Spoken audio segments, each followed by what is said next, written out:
Really, the only human being who knows the answer to that question is Aaron Rodgers. I know that's not a hot take. I know that's stating the obvious, but sometimes it's the only thing you got.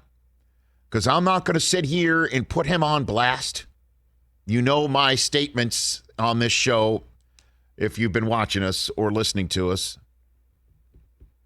And if you haven't, I'll repeat it here again. First of all, where the hell you been? We're here every day. Secondly, he feels maligned and wronged. He feels he deserves the right to script his ending in Green Bay. He feels all of that. Are they first world problems, first rate problems that only first class problem people have? Yep. But they're his.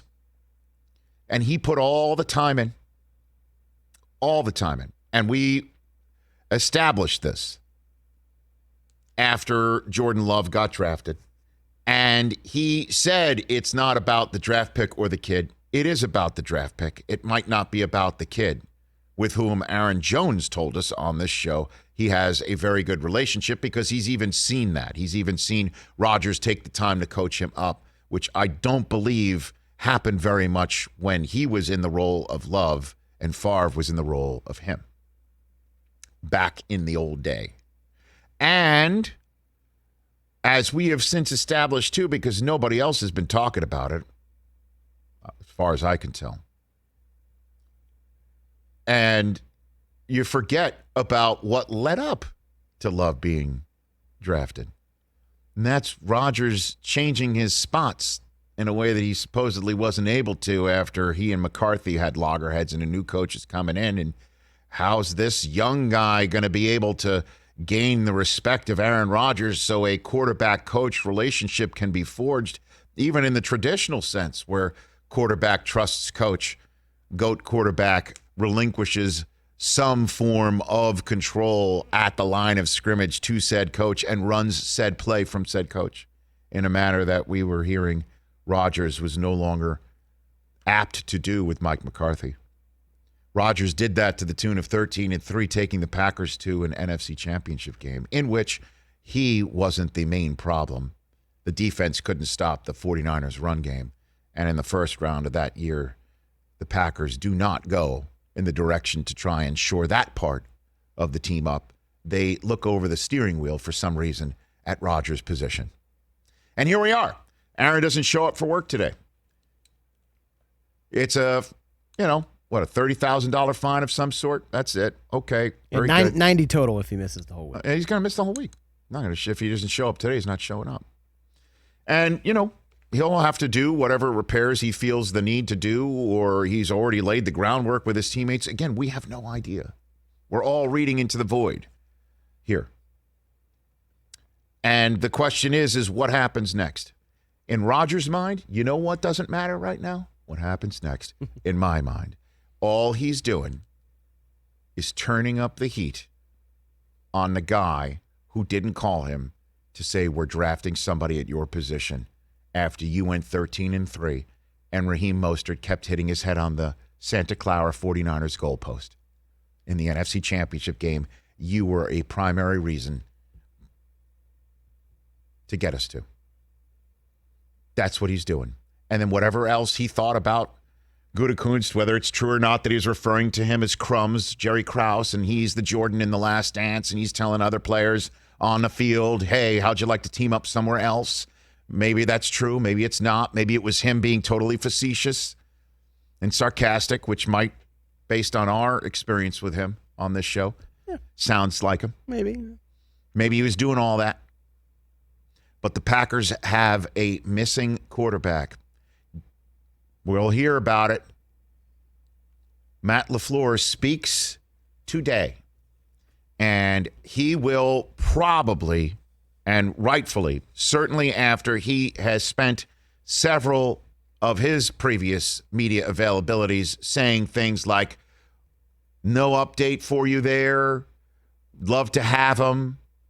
He might finally reach in the old coaching cliche bag of tricks and dust off one of my top favorite coaching cliches. I'm only talking about the guys who are here today. Hey, everybody, I'm only talking about the guys who are here today. I know what you want to ask. I think he's going to go in that direction today. As Mark Murphy, the team president, said in his essay, in his letter, monthly letter on Packers.com, the less that everybody says about it, the better. Although he did allow that it is dividing the fan base. And again, I'd love to hear from a Packer fan today at 844-204-RICH. I would love to hear from a Packer fan that is one of the people who emailed Mark Murphy, according to the team president, to be on the other side of this coin. I'm sure there are some out there who are like, he's making millions. I can't do what he's doing in my job. If I did this in my job, I'd be fired. You don't have his job. I don't have his job. None of us here has his job. And we also don't have his set of circumstances. However, all of us in this job would love to leave it the way that we want it left. Everybody out there, hey, he's got a contract. He should live up to it. You also have to live up to it in a way that you don't have the leverage to do what you want. But you also don't work in the NFL as a quarterback with 15, 16 years under your belt for an organization that has rebuilt quite a bit around the stadium due to the success of the franchise in the last 15, 16 years due to his performance. And his behavior behind the scenes may be something that we don't know about. That's driven management crazy to leave them to maybe go in the direction that Mike Florio suggested yesterday. Hold out. We'll save your money. We'll give our guy a year. We'll be able to say to the fan base, we tried. He's the one not here. We want him here. We try to keep him here and turn the heat back on him. But that's not for another month or two. Right now, Rodgers not showing up. He's turning the heat up on that team. And we'll hear about the balls jumping out of Jordan Love's hands, and maybe we'll even hear from him this week. I'd love to. I'd love to interview him. We interviewed him the day or 2 days before the draft, fully not knowing at all how he was about to be born into the NFL through no fault of his. One phone call. Hey, Aaron, we're thinking of choosing another quarterback. Don't pay it any mind. So simple. He would have also then asked other questions like, what are you doing that for? Whatever. Might have been a very awkward conversation. Might still be in the same situation now. Don't know.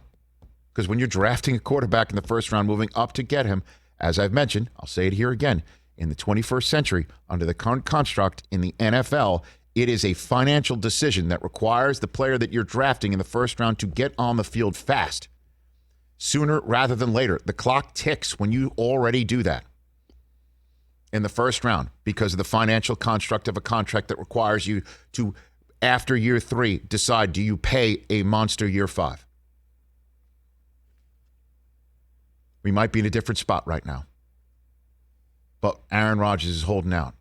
And one of the questions I want to ask Albert Breer when he joins us literally in 5 minutes' time is, if Brian Gutekunst had a microphone in front of him or just a private moment, and he wants us to know something, what does he want us to know? Because he's not going to talk publicly. He's not going to air some of the stuff. You know, Aaron did this, Aaron did that. What a headache that was. But my response to any of that stuff would be your title. Okay, your title is general manager. Means you must generally manage things and stuff and people and GOAT talents. I might not know everything, but I know one thing, that in this world, in the same way that I just said to anybody out there that thinks Aaron Rodgers is being spoiled and that Aaron Rodgers is being anything but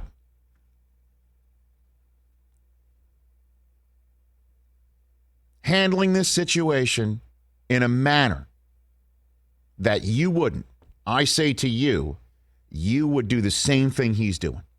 Hey, you watched all the way to the end. Thanks for that. Watch more right here.